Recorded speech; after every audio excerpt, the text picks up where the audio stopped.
مسجد اقصی اور فلسطین کی اہمیت مسلمانوں کے لیے کچھ اس لیے بھی زیادہ ہے کہ جب اللہ تبارک تعالیٰ نے حضور اکرم صلی اللہ علیہ وآلہ وسلم کو معراج کروائی، عرش اعظم پر بلایا، اپنا دیدار کروایا، جیسا کہ اللہ تبارک تعالیٰ قرآن پاک میں ارشاد فرماتا ہے کہ پاک ہے وہ ذات جس نے اپنے بندہ خاص کو مسجد حرم سے لے کے مسجد اقصی تک سیر کروائی، اور ہم نے مسجد اقصی کے ارد گرد بھی برکات رکھی ہیں کیونکہ وہاں پر بہت سے انبیاء کرام مدفون ہیں۔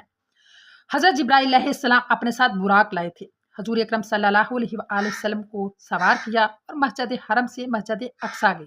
وہاں پر تمام انبیاء کرام آپ کا انتظار کر رہے تھے۔